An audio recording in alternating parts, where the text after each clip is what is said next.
remember sitting in your seats. I was excited. I was nervous.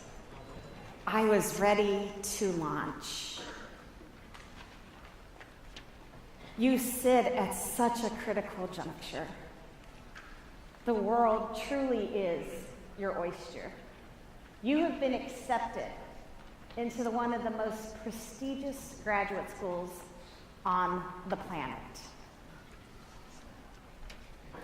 As I thought about speaking to you, I thought, what did I want to know when I was a student and starting off? And then my second thought was, what would I have liked my graduate students to know? And I came up with 6 points that I believe, if you implement one of them, greatly increases your likelihood of success. If you adopt all 6, you're going to be a rock star in life, in the workplace, and in graduate school. The national average for graduation rates for graduate school is only 54%.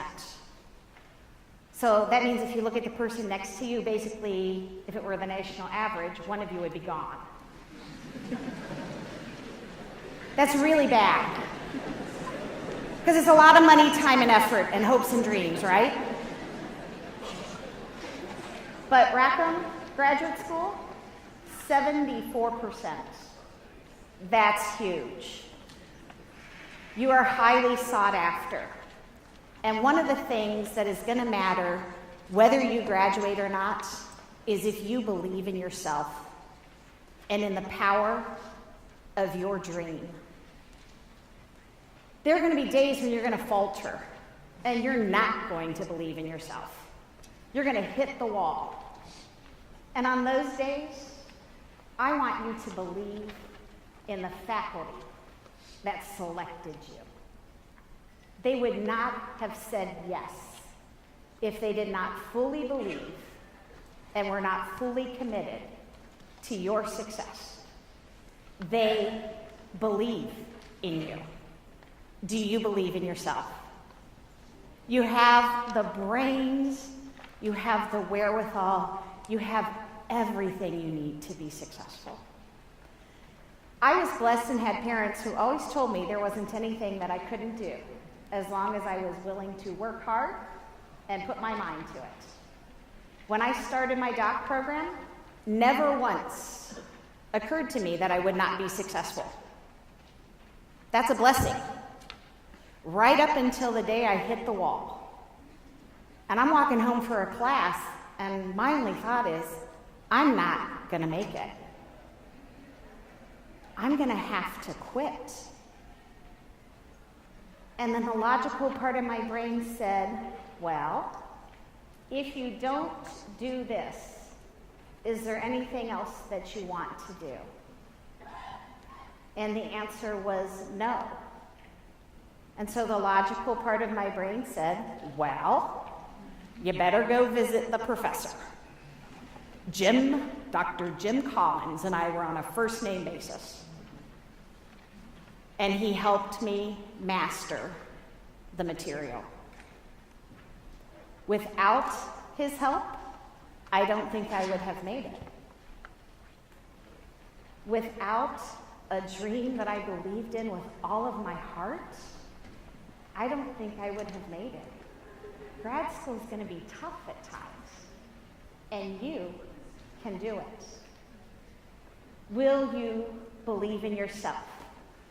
And on the days when you can't do that, will you believe in the faculty and the administrators and the team that is here to serve you and who brought you here and selected you with so much care? And we're going to play Bob the Builder. Some of our international students don't know who Bob the Builder is. But I'm going to say, can you do it? And you know the answer is, yes, we can. Can you believe in yourself? Yes, we can. All right, second point that I think is critical. You need a growth mindset. Now, I don't know if anybody has read Dr. Carol Dweck's Mindset book, but if you haven't, put it on your purchase list and just start reading it. One of the things that frustrated me beyond belief as a graduate professor were students who came in and appeared to be unwilling to learn and unwilling to grow. And I just couldn't understand it, to be quite frank. And I'm going to tell you something that I thought a lot, but I don't think I ever said out loud to a graduate student, is when you are defensive, when you don't appear to want to learn, when you're unwilling to take risks and try new things, you're exhausting. You are not easy to work with. But when you adopt a growth mindset, that when you get instruction, when you get a gold nugget of correction, when you get an invitation to try something new, and you try that, it's an opportunity for growth. And to take these wonderful skills and brains that you have at this wonderful level of proficiency, then we mess you up and give you new things and you feel stupid. But then what happens if you can adopt them and learn them? Your proficiency goes off the charts. You just have to tolerate not feeling in control or bright on occasion. People with a fixed mindset see anything where perfection does not exist as failure, and they only see their worth in their intelligence in the academic setting. That's not a good strategy for graduate school. I encourage you to adopt a growth mindset and to give yourself permission to mess up and to not be perfect. Perfection is not the goal for a Rackman graduate. Excellence is the goal. Success is the goal. Completion is the goal. Change the world is the result. Can you develop a growth mindset and stay open to feedback and to learning for all of this money, time, and effort that you are investing? Would you truly want to be the same when you leave? The answer, of course, is no. That's like putting a seed in the ground and the seed saying, I'm a high-quality seed. I'm happy. But that's not what the seed was created for. The seed was created to put down roots and to grow. Don't be a seed. Be one of these huge sequoias. The third thing I want to talk about that will greatly impact your success is turning out a product that you can be proud of. Perfection is not the standard. Excellence is the standard. Now, here's what I didn't know as a student. You can tell how much work you put into an assignment. When you write it at the last minute and you don't give it a lot of thought, and you're in a stack of papers with students who have given their work a great deal of thought and work, you're not going to stack up. I had a student once, I really liked him, he was charming, and he turned in bare bones work. I called him into my office and I said, Dave, here's the deal. If you want to coast and get by, you have the intelligence to do that.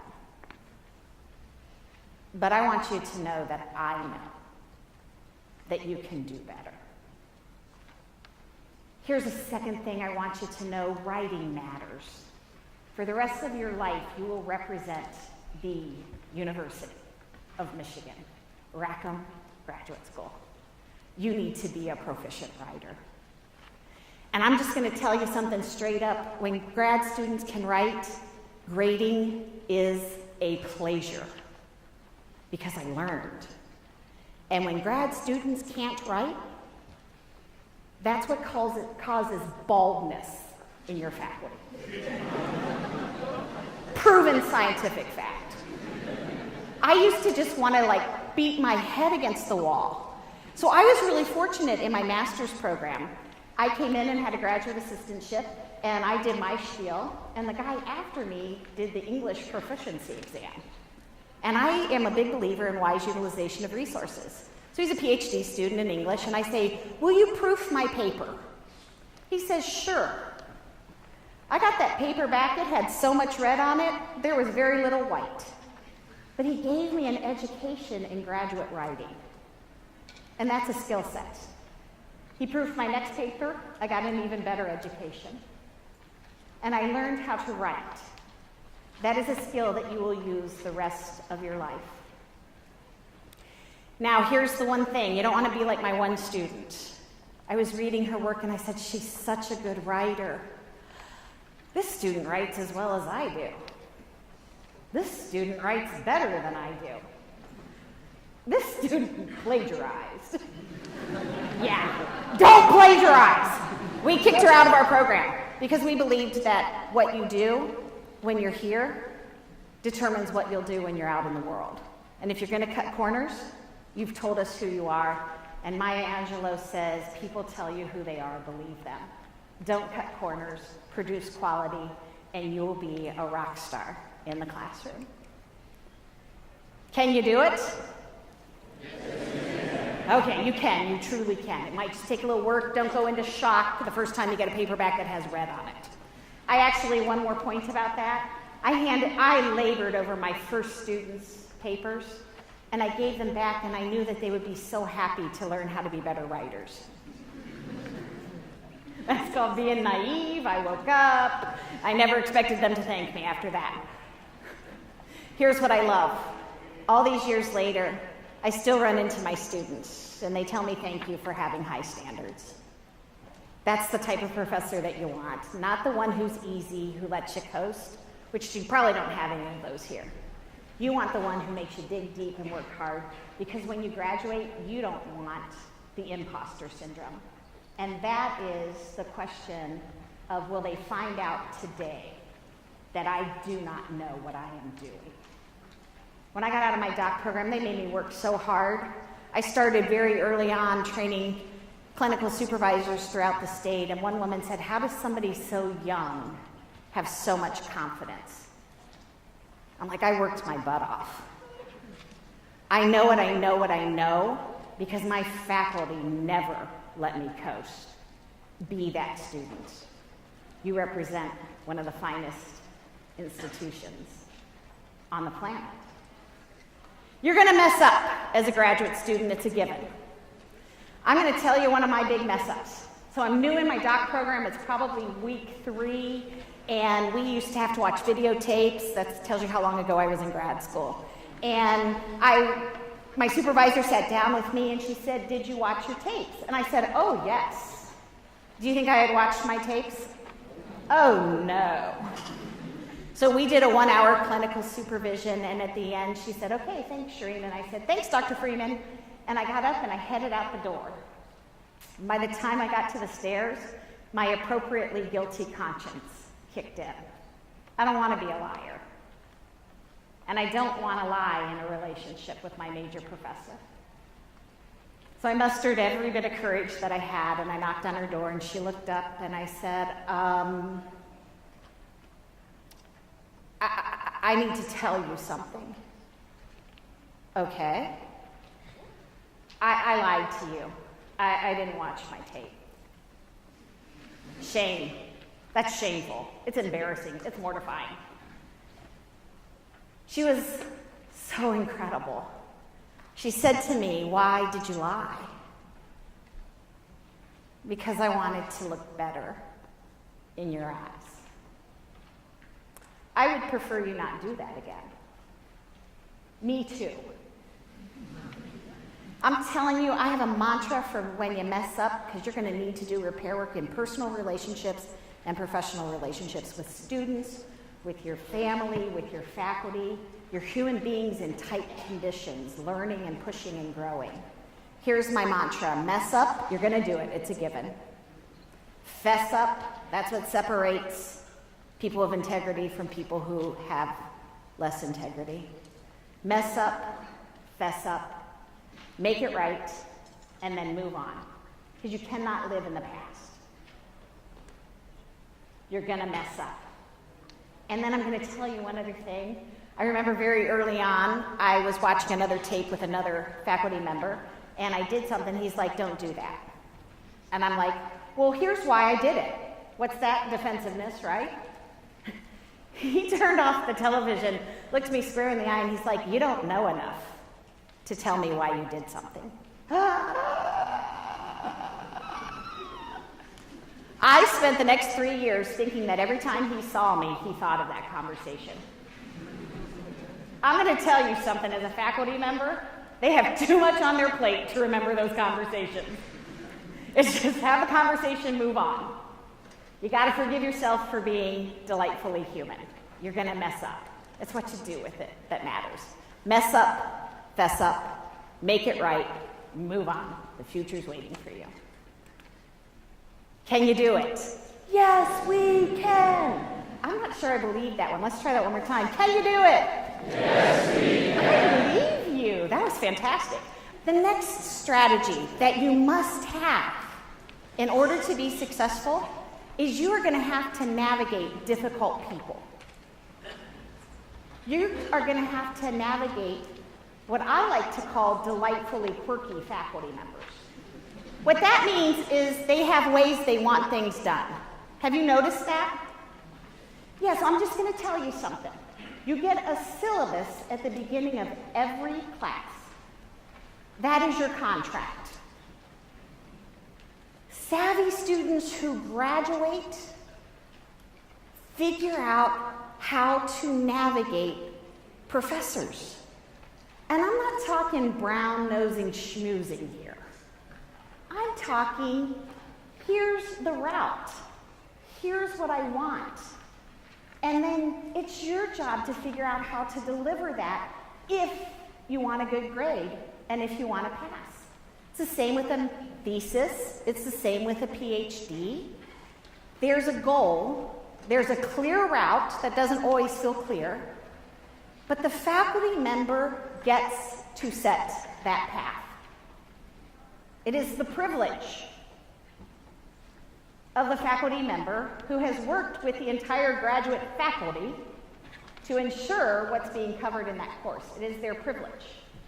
So here's what I want to say to you.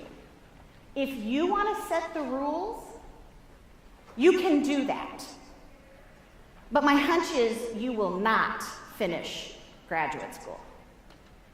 See, with a 74% completion rate that Rackham enjoys, what if you could be the class that comes in and pushes that up almost to 100? Why can't you be the class where everybody graduates? Why does it have to be 74%? It doesn't have to be 74%. But if you don't figure out how to navigate the faculty, you will not succeed. You will not finish. And you might be right. And you will not have what you labored so hard for. I had a student who I loved. I invited her to teach a class with me. She was fantastic, heads and shoulders above other students in this class. We had a lot of students, and I was doing the capstone projects. You grade them, you move on. If they earned an incomplete, you gave them an incomplete. And I put the burden on the students to get back with me. You guys are adults.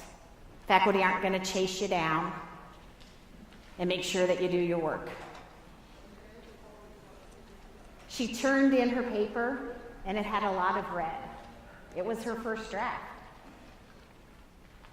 I fully expected her to take the work and make it work.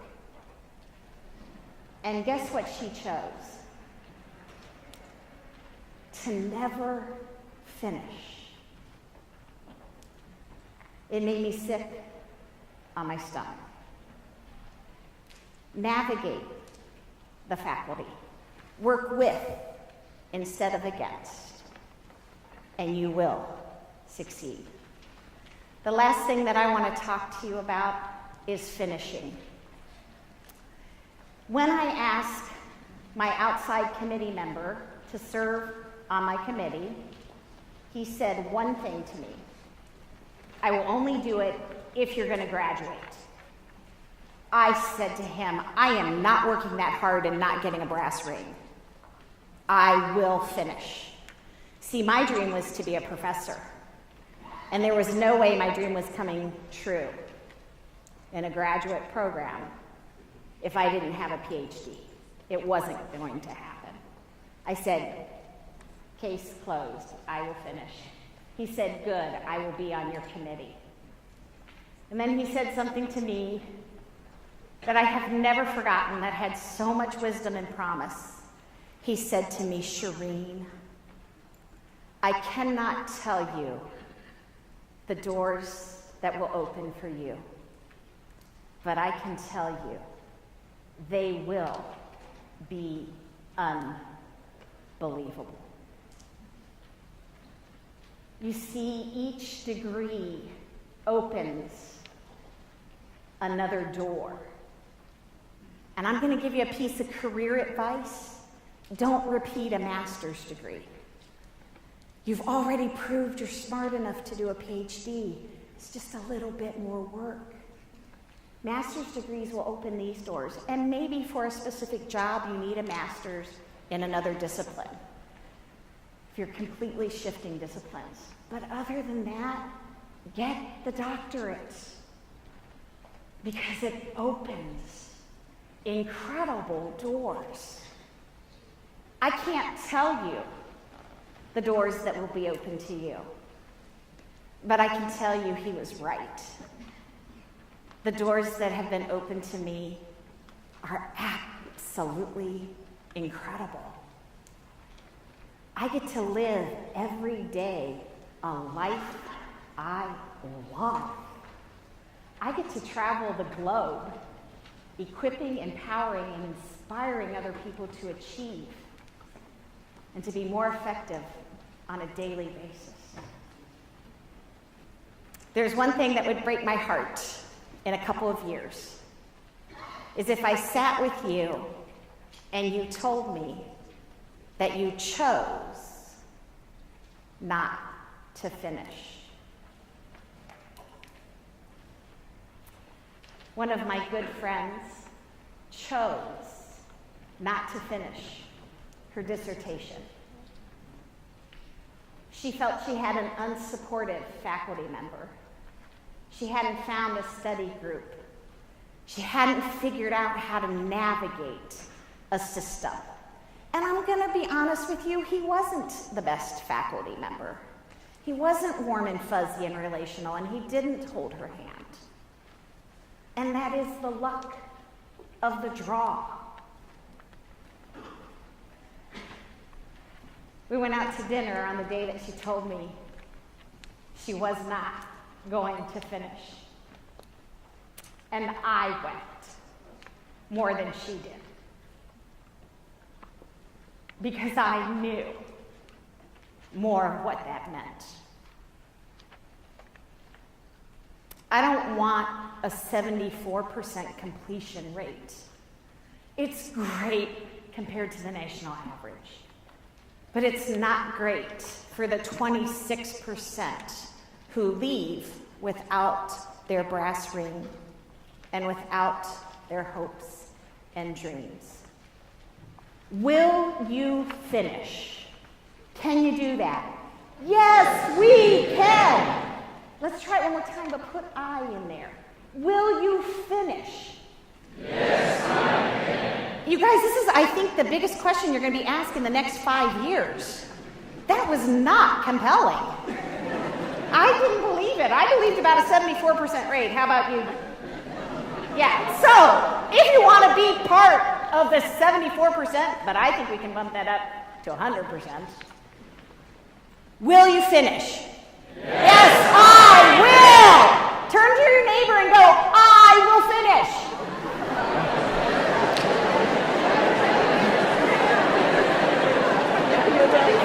All right.